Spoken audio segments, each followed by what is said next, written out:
And another Yacht Delivery.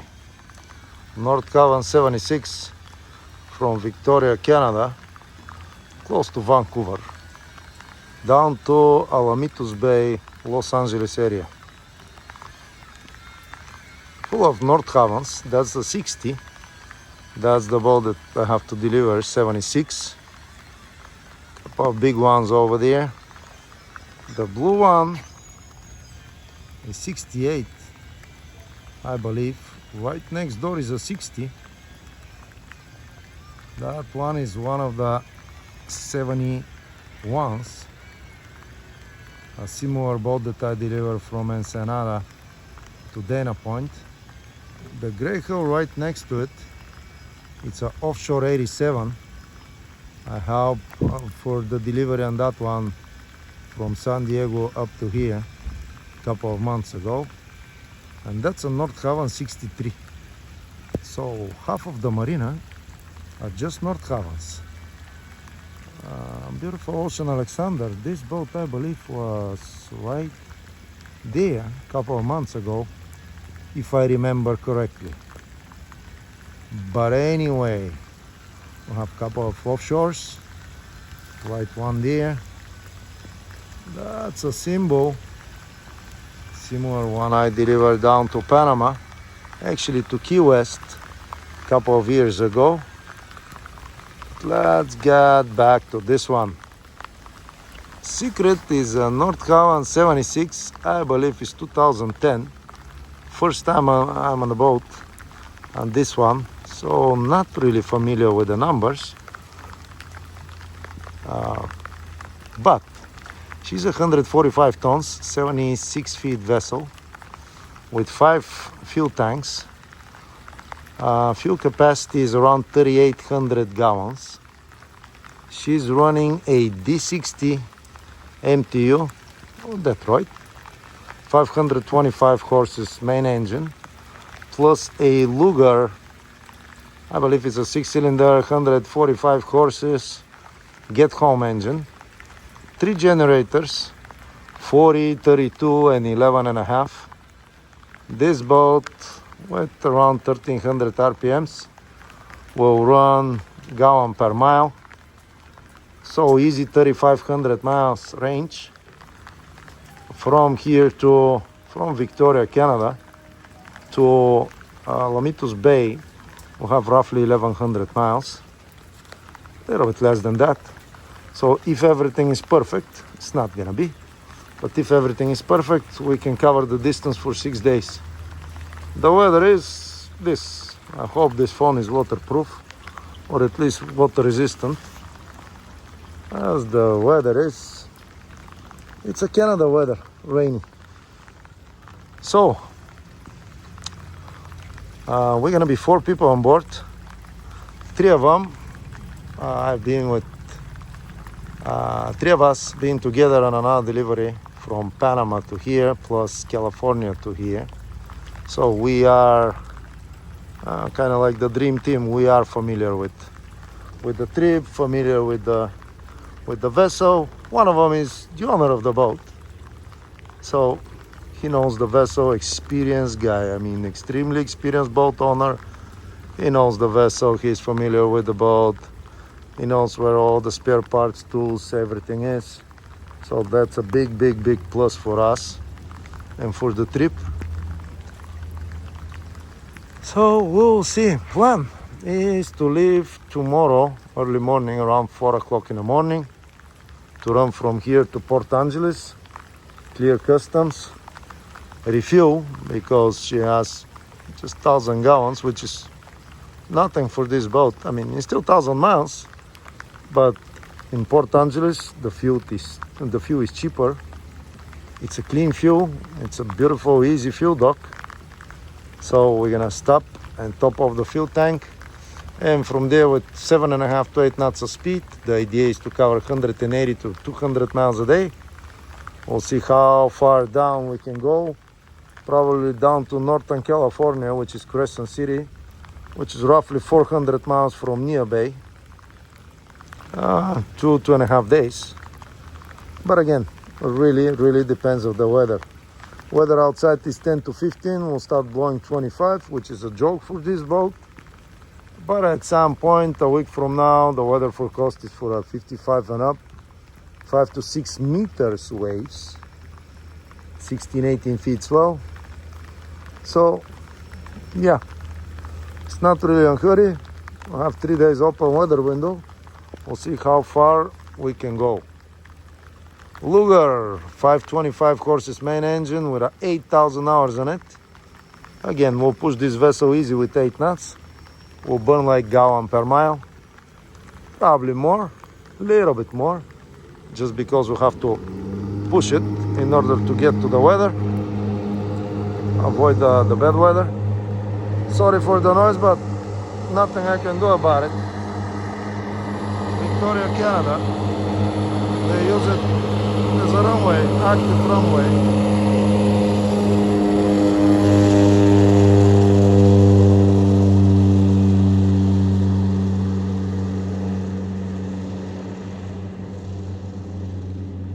Hope you're not watching this one on the TV.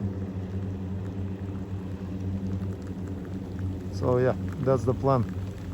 Run from here, fast, speed, 3 days up to Crescent City, North California. Wait there for a couple of days for the weather and proceed. 1,000 miles is nothing for this vessel. My brother just delivered a similar one from Seattle, which is like roughly 100 miles away from here, to Hawaii, which is 2,400 miles. Open ocean, weather, winter, swell, rain, all of the fun. But again, 30-40 knots of wind, it's nothing for the vessel. We're not gonna push it. We don't have a deadline. We are not delivering the vessel for, let's say, boat show. So no matter what, Monday you have to be there. That's not the case. I will try to shoot a video of the weather, the planning, the current weather, the weather forecast, engine room, pilot house, trip, and everything else. I hope for a boring trip, because we do this for a living. We're not here to create drama. We're here to avoid the drama, and usually those boats, they're not a lot of drama with that. They're built like a tanks. But at the same time, mid-November, Pacific Northwest, not gonna be fun. So, we'll see how everything goes. Today, provisioning, check the vessel, organize the cushions, tab the anchors, install my headlights, and early tomorrow morning, 4 o'clock, 4:30, fire up and go back to the States. So, wait for another videos.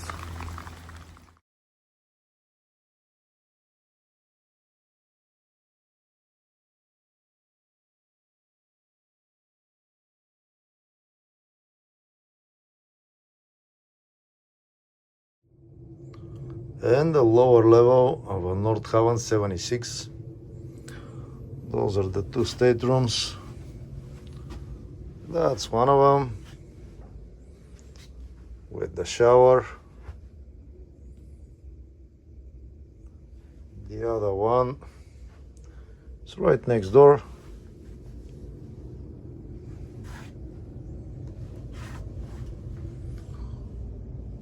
With the toilet and shower. Engine room is right behind those 2. Washer dryer. And the engine room. Detroit D60 or MTU.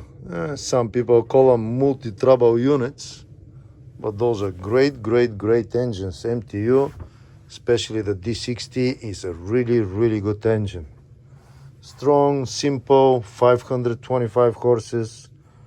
My brother delivered 76 Nordhavn to Australia with 2 of these, not a single problem. He just delivered 1 Nordhavn 76 from Seattle to Hawaii. 6 delivery, I believe, across the ocean. Not a problem.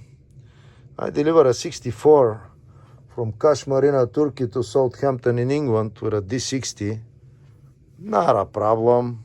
It's just a beautiful engine.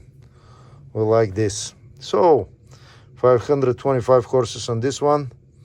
8,100 something hours oil change. I saw a label up there, up in a pilot house. So we'll have more than 8,000 hours on this. The vessel, this particular 76, has 5 tanks. Total capacity around 3,800, I believe. Somebody can calculate it, but we have good 600 gallon middle tank and 2 wing tanks by 1,400, and the other ones, the other 430, I'm not even calculating. So that's the control for the fuel transfer pump. That's the oil changing pump switch. And by the way, that's the pump to check the fuel, how much fuel you have. If you're too lazy to get and check on side tubes, usually we're running the side tubes. You open this one and you open the other one, or you alternate those in open ocean, one for 24 hours, the other one for 24 hours, and everything goes into the day tank. That's the schematic.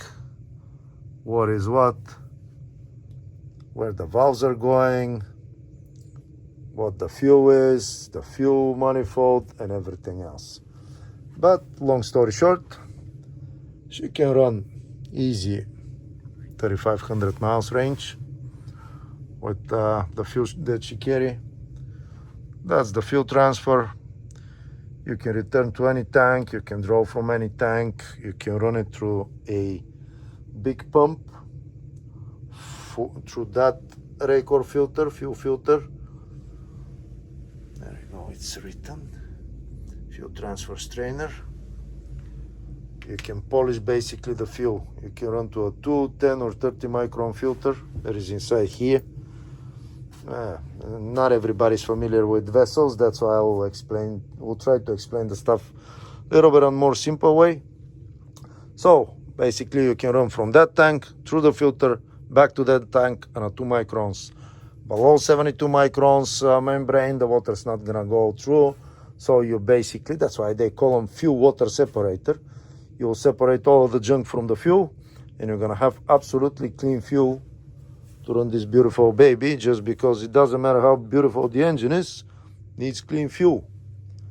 That's the fuel transfer, the fuel return. So you can draw from one tank and return to the other if you don't want to run the pump. That's the oil changing pump. Like I said, we have 3 generators, main engine and a get home engine, plus 2 transmissions. Those are the valves. The oil changing manifold, you have a new oil tank and a used oil tank, plus you can check with that valve to the right which direction to go. So if you want to pump a new oil or you want to extract the old oil, that's the fresh water manifold, and it's right next to those 2 water makers.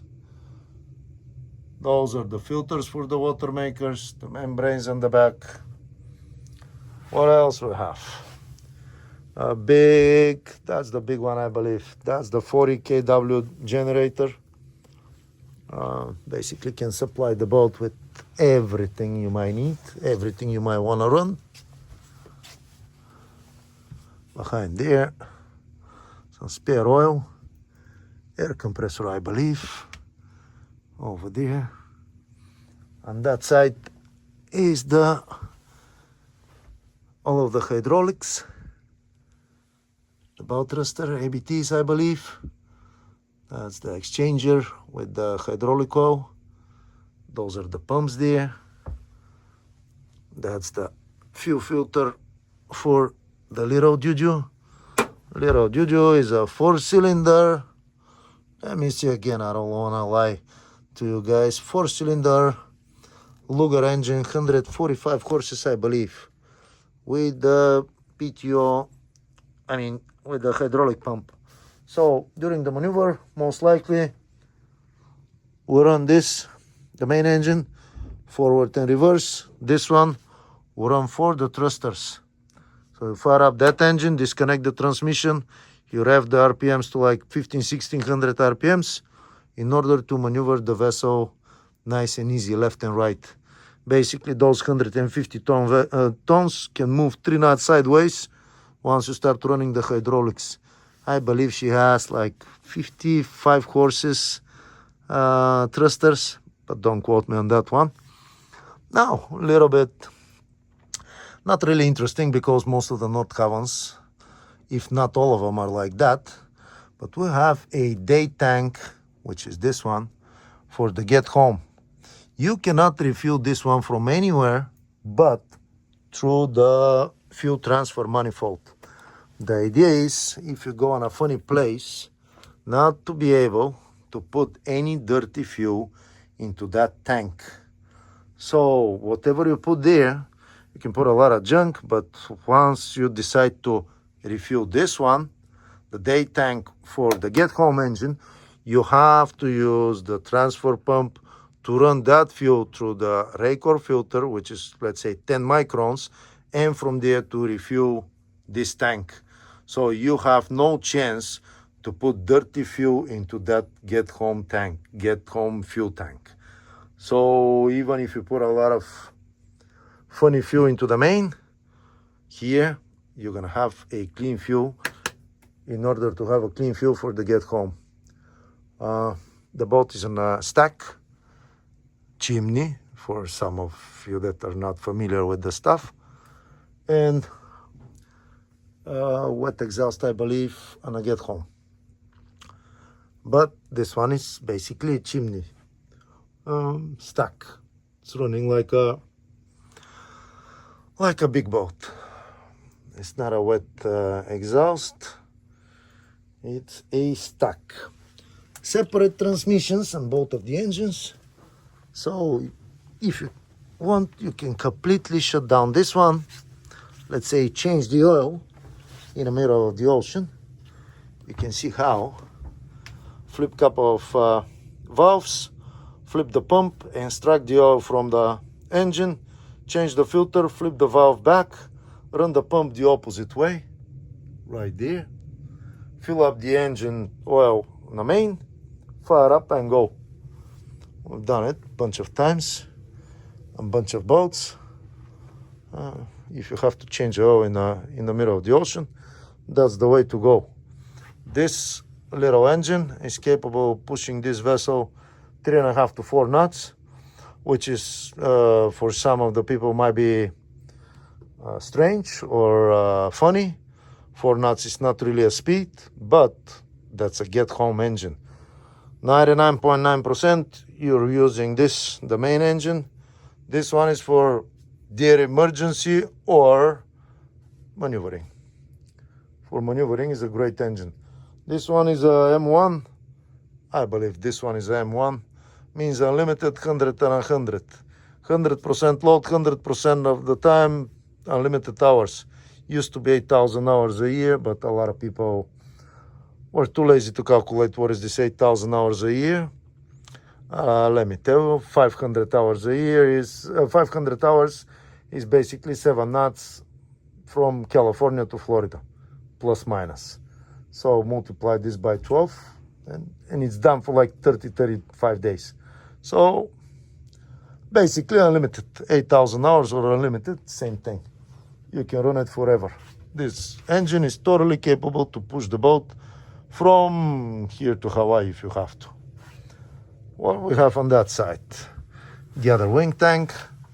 We have engine control, so we can fire up this engine from the engine room if you wanna, change the oil or run the vessel from here.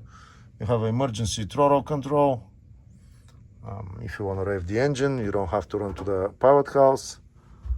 Ignition control, you can check which battery to use. That's the other side of the engine. Bilge is nice and clean, considering that we have like 8,000+ hours on this vessel. pretty good.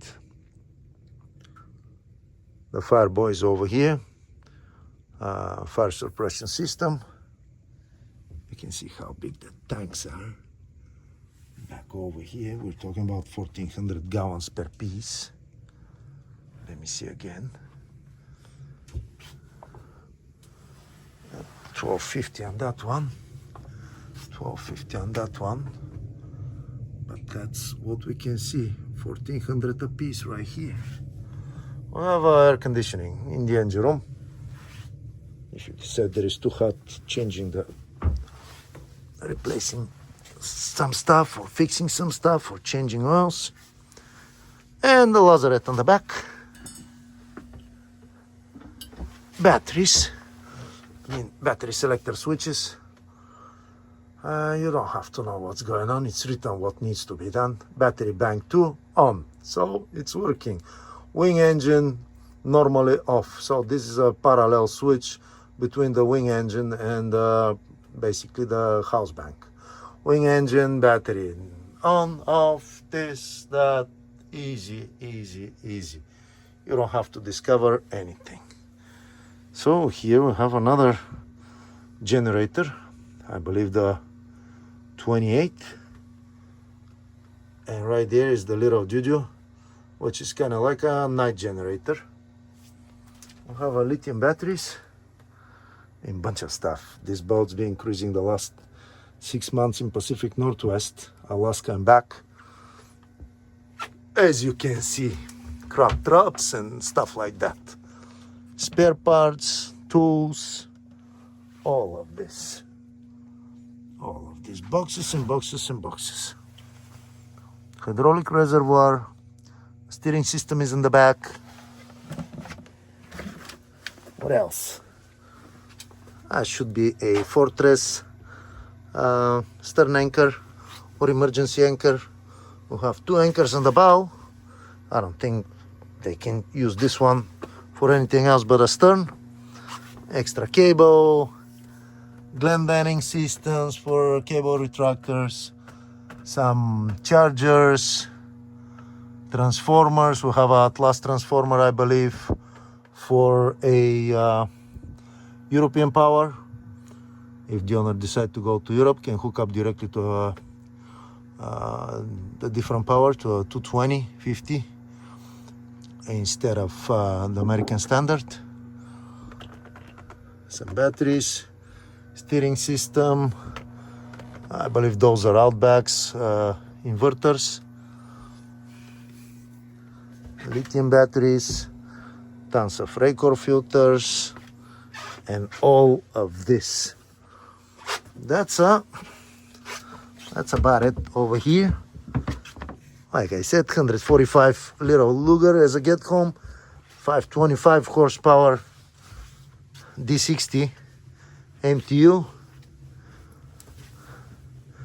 and a good amount of fuel, enough to cover pretty much. I mean, every Nordhavn can cover any ocean, but those, they're easy 3,500 miles. We'll see what the owner is gonna decide with this one, but the boat is pretty much ready for, serious cruising. My brother deal with a finger. Here we go, my finger. Let me wipe it off. Wow, that's how clean this one is after 8,000 hours and after months of cruising. That's about it. I will shoot the pilot house probably tomorrow morning, tomorrow afternoon. We'll see, because we have quite a bit of equipment over there as well. So it's not gonna be a short video. Weather is kind of dicey. The boat is ready. I mean, some running projects here, there. Have to secure some stuff. We'll have to organize some stuff, but we'll have like 80, 90 miles to the ocean, so we'll have plenty of time to do those stuff on their way. Let's say this. We're gonna put those stuff away.